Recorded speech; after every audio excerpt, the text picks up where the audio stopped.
It's my fault. It's my fault because I should have already made a video about the New York Football Giants. I should have already made a video saying what I wanted them to do in the draft. Me being elated about the switching coach and GM. And instead they forced my hand and I'm here screaming, Joe, you lied to us, Joe. You lied to Giants fans everywhere. It's on wax in a press conference. You said you wanted to cut $40 million and you said you believed in Daniel Jones. This is the second time a Joe has lied to me this year. Listen, I want to be clear. I really have a lot of respect and adulation for Tyrod Taylor.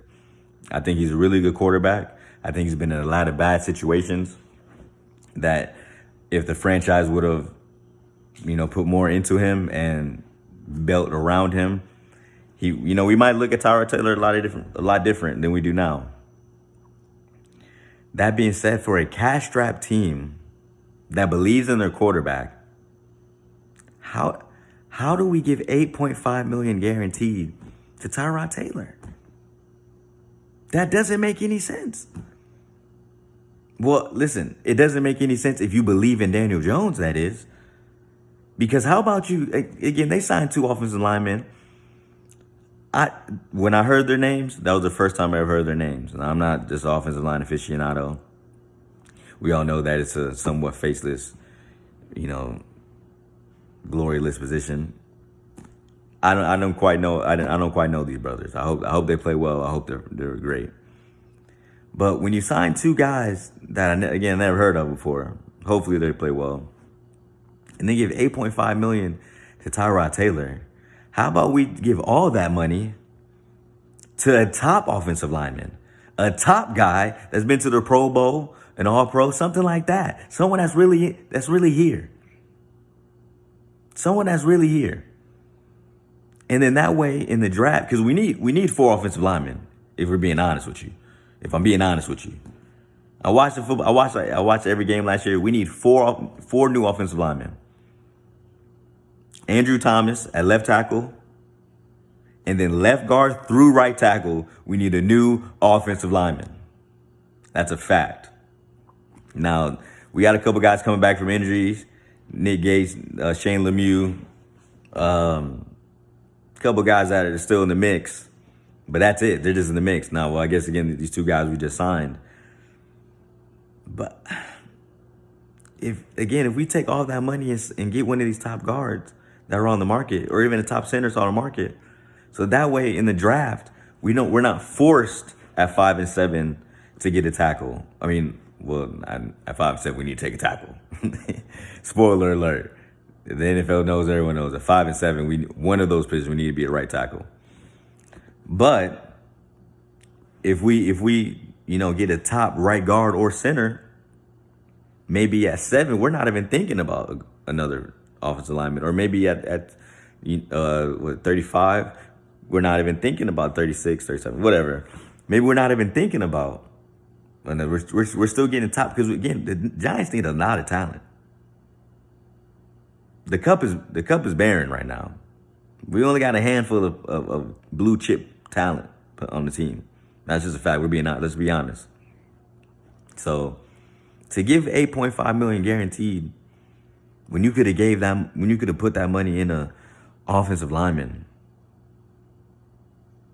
Again, so the one guard was from, but I think so. They're gonna transfer one of them to center. So they did. Joe has given me what I asked for in some ways, because I think he did get a guard in the center, leaving just a tackle and left or right guard open. But when I look at Tyrod Taylor in this situation, I just think to myself, what is really the best case scenario? Because Daniel Jones is in a prove-it year. So if we were to pull him after 3 games, that would be dumb. That would be weird. That wouldn't make any sense. So by the time Tyrod Taylor would be in the game, the season would be over. Because Daniel Jones should get every opportunity to prove that he either is or isn't. Is you is or is you ain't my franchise quarterback. That's what Daniel Jones should be able to get. A full-blown opportunity to show we invested a six, because again, we're about to waste a 6th-round pick if he's not good. So we need to make sure we're doing everything in our power to make sure this guy has the best opportunity to succeed this season. To again know if we need to invest him in or not.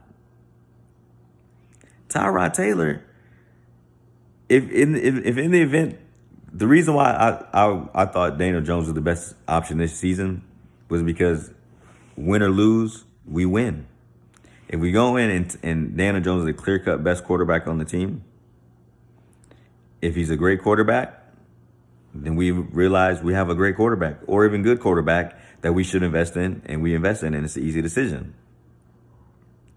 If he's a bad quarterback and he stinks up the joint all 17 weeks, then we have a top pick, and we're able to move up or be in a position to draft his replacement, and everything's good.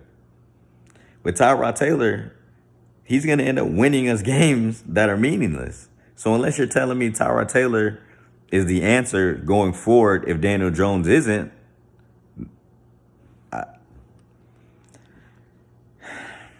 if we had money, if money wasn't a problem, if money wasn't a thing, and we was riding down, switching lanes, then I it would be cool. I would love Tyrod Taylor if we had the quarterback we already knew, or we didn't have a quarterback at all, and Tyrod Taylor was going to be the bridge and or maybe answer. I don't know. Listen.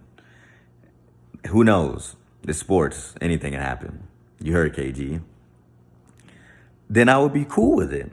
But when you're sitting here with a guy, when I believe we didn't pick up his 5th-year option, or we still have to make that decision. Why?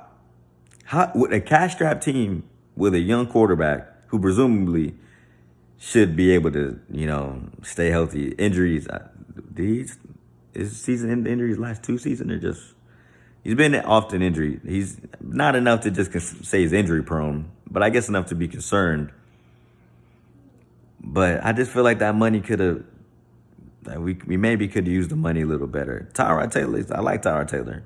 And again, if he plays, I think he's going to end up playing good football, getting Kadarius Stoney in good spots, getting Kenny Galladay in good spots. But that being said, Daniel Jones should be able to be given the opportunity to prove either the man or that he sucks. And that's where I stand with that. Shout out to my man Chris Comstock for the hoodie. I'm going to continue to give you some Giants content. Give you what I think we should do in the draft already. Like I said, I think hands down 5 or 7 we should be getting a tackle, a right tackle. Because I don't think there's a guard necessarily that good. Unless we trade back and get the guard from Texas A&M, I believe, Kendall Green, something like that. Kendall Green, I believe, something of that nature. The guard from Texas A&M, I wouldn't mind trading back and get him around 15, something like that. Don't want to move far too back. But yeah, the Giants, man. Like I said, Tyrod Taylor, I like this man. I like this brother. I really think, again, if he starts and plays, he's gonna win games. But that means we're not getting a draft pick in the event. So we'll be losing Daniel Jones for nothing. So again, the logic, maybe I just have strange sports logic. But again, I feel like if Daniel Jones was to start all 17 weeks and play absolutely terrible, the benefit we would be getting would be the draft pick that he gave us for playing so poorly and us allowing him to in our jersey. So it's tough. We'll be on the watch out. We'll be on the look. We shall see. Drop a comment. See, am I taking this too far? Am I not? Am I not thinking rationally? Am I being too emotional? Maybe I'm being emotional. Maybe I am. Let me know. Until next time.